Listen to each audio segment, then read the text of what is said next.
Hello, everybody, and welcome to Empowered Tutoring's Read-Alouds with Miss Katie. I hope you had a wonderful winter break, a wonderful holiday, and a happy new year.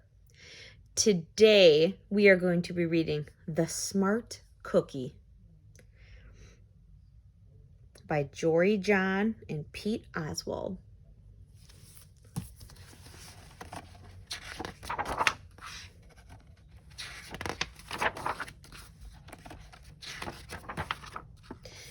Greetings, I'm Cookie.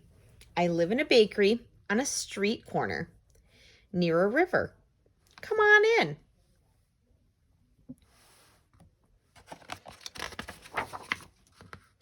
Welcome to our little community. It's a warm and supportive place to spend some time. Pretty fantastic, eh?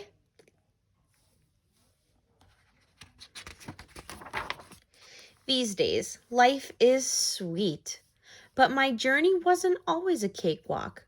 When I was younger, I couldn't have imagined fitting in here.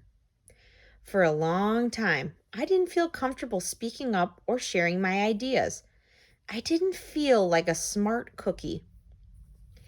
I wanted to be a cookie who knew all the answers, a cookie who felt confident in a group, a cookie who said, aha, when solving a puzzle, like this, aha. Looking back, I had some trouble in my early days. I went to school in a gingerbread house. Our teacher, Miss Biscotti, was kind and patient. When I arrived each morning, she'd wave at me and smile. But I didn't get the best grades, and I never raised my hand because I couldn't think of the answers as fast as the others. And I was the last to finish most tests.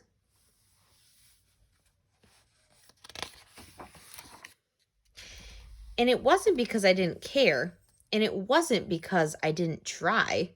Sometimes I'd get distracted and mess up, even though I knew the material. Those were the most frustrating moments of all.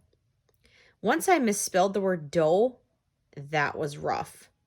Another time, I added when I meant to subtract. Occasionally, we'd have a lesson where I had absolutely no idea what was happening.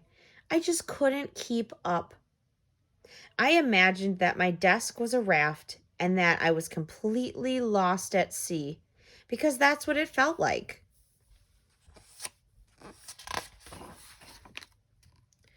At night, I slept in a cookie jar. I had about 6 dozen roommates. Move, you move, no, you move, no, you move, no, you move. I'd stay awake and stare out the window and worry. And it went this way day after day after day. But then something happened that changed everything. It all started with a homework assignment. Miss Biscotti requested our attention one afternoon. Tonight, I would like you to create something completely original, she announced. It can be anything you want. Please bring it to class tomorrow. That was it. There were no further instructions. Miss Biscotti winked at me as I gathered my belongings. I felt like I had a million butterflies in my stomach. Create anything? Something original? Due tomorrow? When I got home, I immediately went to work.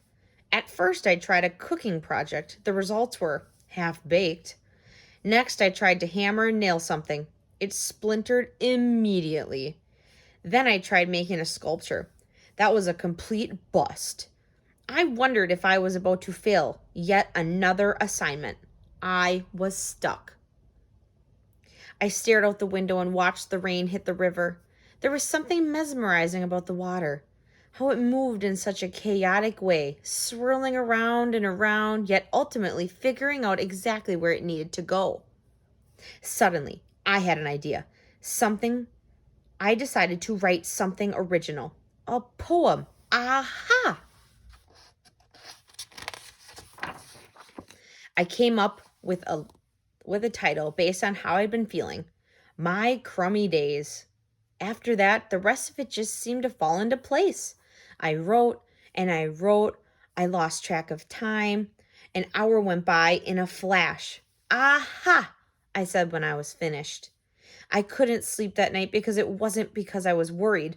It was because I was excited. I felt like I had really accomplished something.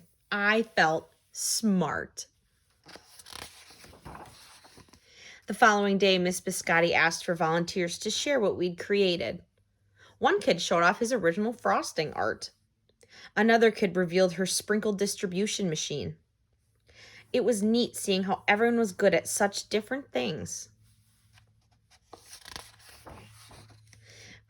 Finally, Miss Biscotti turned to me. "Would you like to share anything?" she asked. Gulp. I gulped. I thought I'd probably crumble under the pressure, but I made my way to the front of the classroom. I noticed my hands were shaking. My mouth went dry. This poem is called Crummy Days, I said, my voice cracking, and then I read it out loud.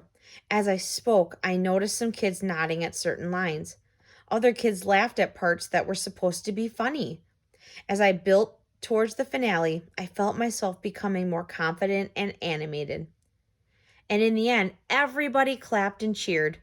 I promise you this, I'll never, ever forget it. Miss Biscotti was beaming. "No one but you could have written that poem," she said. "It was completely original." Aha! I had done it. I'd created something and shared it with the world. Well, my world, at least. The rest of the day was a blur. By recess, I was already planning my next poem. I would call it My Sweet Morning. Aha, I thought when I came up with the title. Later that afternoon, Miss Biscotti handed me a note. It said that I should keep on writing no matter what. That meant so much to me. School was a bit different after that. I wasn't so scared to raise my hand or ask a question or share my work. Sure, some things still don't come as easily for me as they do for others, but now I know that you can be smart in many different ways. You don't have to have the answers to every question or suddenly be great at everything all at once. You just need a chance to try all kinds of things to find out who you are and what you like to do. As for me, I learned that I can write and I can think up great ideas, and I've found plenty of other things I'm good at too. I no longer feel lost at sea. It's more like floating down a river. And the best part is there's always more to learn because we're all smart cookies.